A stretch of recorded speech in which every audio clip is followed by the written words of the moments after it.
Robbie Gordon has really brought Hollywood to the Dakar in recent years with his stateside Hummer. The wow factor has hit the stages with a completely different approach to the Dakar than the establishment. And it works. Gordon was victorious on stage 4. The Hummer is turning heads everywhere it goes in South America, getting mobbed on the roads and staggering the fans with his on-stage action. It's all down to one man, the driver, the manager, Robbie Gordon, in charge of his hard-working crew. The guys do a great job. They work through the night. This is very different than normal racing. They drive during the day and they sleep while they're driving. Well, one guy drives, 4 guys sleep. And then when they get here, they got to work through the night. So tomorrow morning, I've got basically a brand new monster Hummer that we can go hit the dirt with. So that's kind of the game plan.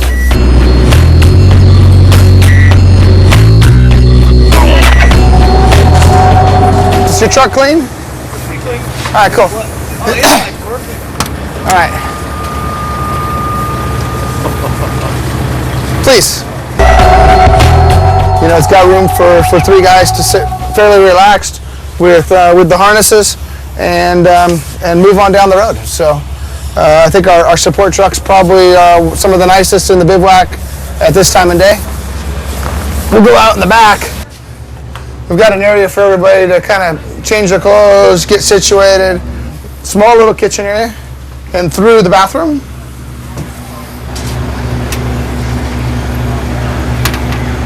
This drawer has brand new sway bar parts, bars, arms, bushings.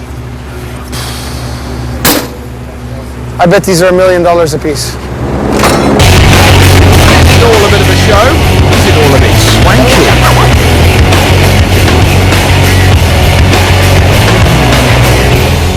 I don't think we're show off. I think the reality is we're here to race them. And in America, we do things a little different than they do. You know, our Hummer is very popular because I believe the Hummer is very popular, not only because I drive one, but because they were the military car for America. It's the show or the glory. What is Robbie's choice? To be honest with you, it doesn't matter. Winning is important. Must win. Right? If you don't win, what do you have? You're the first loser. Whatever you think of Gordon, we think he's just fantastic.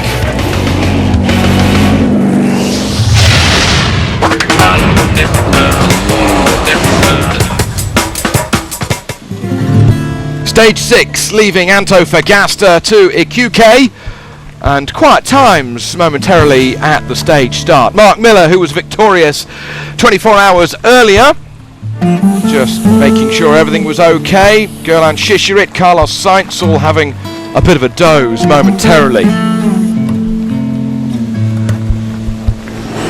The Chilean fans, though, seeing everybody get underway. Mark Miller and co-driver Ralph Pitchford from South Africa opening the stage. A fantastic stage victory for Miller and Pitchford yesterday. His first stage win on the Dakar Rally. No time, though, for Miller to enjoy the scenery. Well, I suppose he does come from Arizona. He's used to it being a little bit warm and rather dry.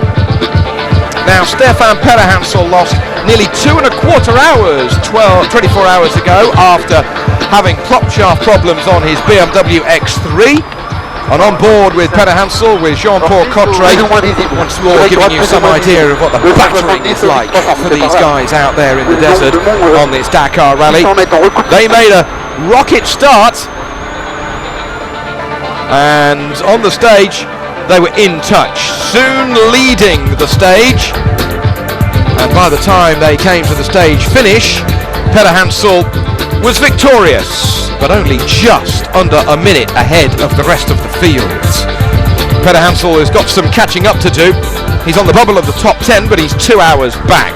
Now, Carlos Sainz, he was pretty well leading the whole way, but in the end got pipped at the stage finish by Stefan Perrahansel. Nearly having a moment hitting some of the rocks. And with his new co-driver Lucas Cruz, still learning each other's idiosyncrasies.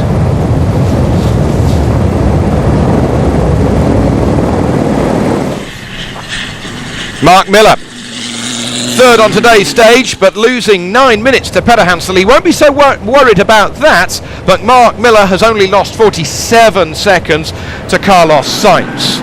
Miller, who started the day third in the overall standings, 9 minutes and 39 back.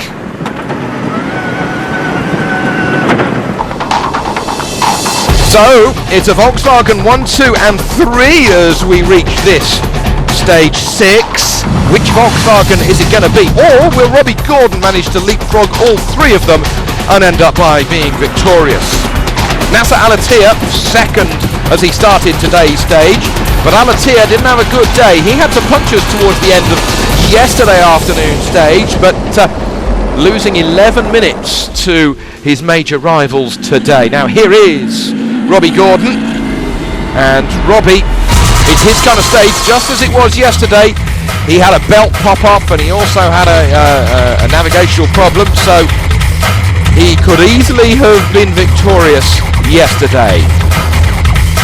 Massive amounts of suspension travel with this Hummer 3, and here he is managing to just about squeeze past Mauricio Neves of Brazil and getting onto the road, and that's an important manoeuvre on a rally such as the Dakar, because as you will see in a moment, Neves, well, he just has to stop because there's no way he can see through that dust.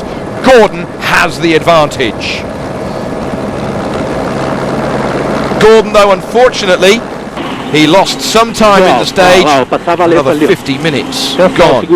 Massive problems, though, for Neves. He had a multiple roll, and the Brazilian is out of this year's Dakar. He's been airlifted away for checks on his back. He's been given some morphine. Well, who wouldn't after a massive roll at well over 100 miles an hour? The Volkswagen has been destroyed and Neves is out. Portugal's Carlos Sousa back in a Mitsubishi for the 2010 rally. A bit of a last minute deal. And the familiar petrol growl of that V6 now emanating from the exhaust pipe after the none too great an experience that Mitsubishi had with the diesel engine in 2009. Sousa, he's been quiet and he's been, well, keeping himself to himself so far in this rally. He's in 5th overall and may well have gone up to 4th after the stage finish this evening here in Iquique.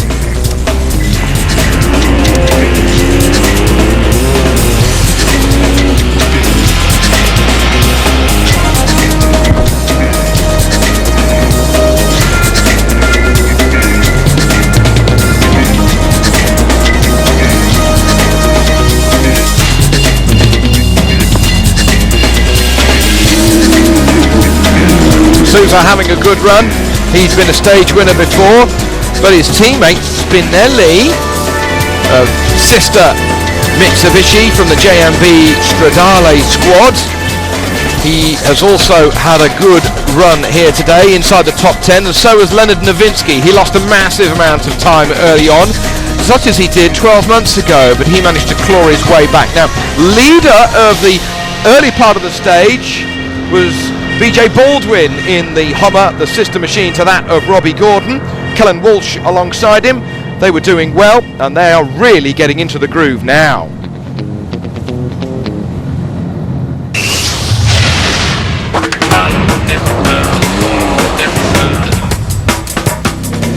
After a disastrous day yesterday, Stefan Peter Hansel has been victorious today, less than a minute ahead of Carlos Sainz. Miller, Al-Attiyah and Nowiński 5th on the stage. Therefore, in the overall standings, it's still a Volkswagen 1, 2 and 3, Sainz, Al-Attiyah and Miller. Sousa and now Holovic 4th and 5th.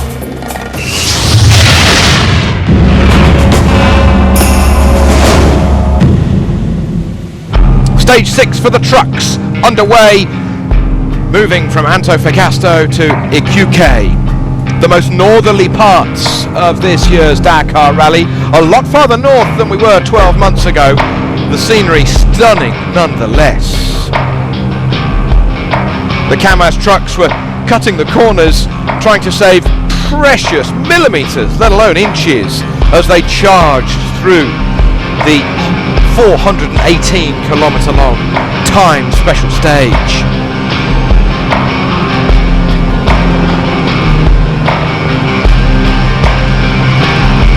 Vladimir Jagin continuing to lead in the overall standings. He started the day with a near half-hour advantage over his Kamaz teammate Firdaus Kabirov.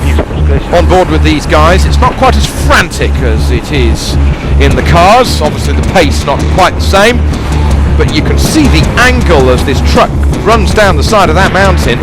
Very difficult indeed to try and keep the balance and keep the thing going forward.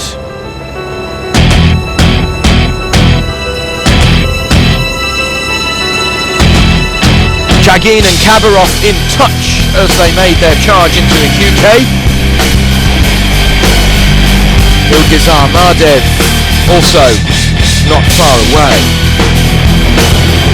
Jan Lammers, he was inside the top 10 as we came down to the Pacific Ocean, and that was the kind of view that these trucks had as they dropped into this evening's bivouac. So all in all, no problem at all for the Kamaz. It's the Tatras that have got to try and catch the Russians, but it's a very tall order.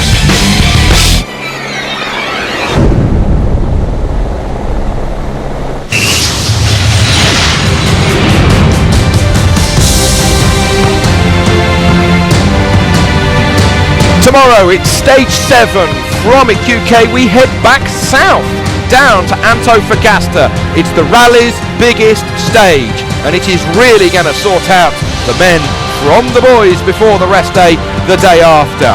It's going to be another cracker here on the 2010 Argentina Dakar. Make sure you're with us soon to catch up with all of the action.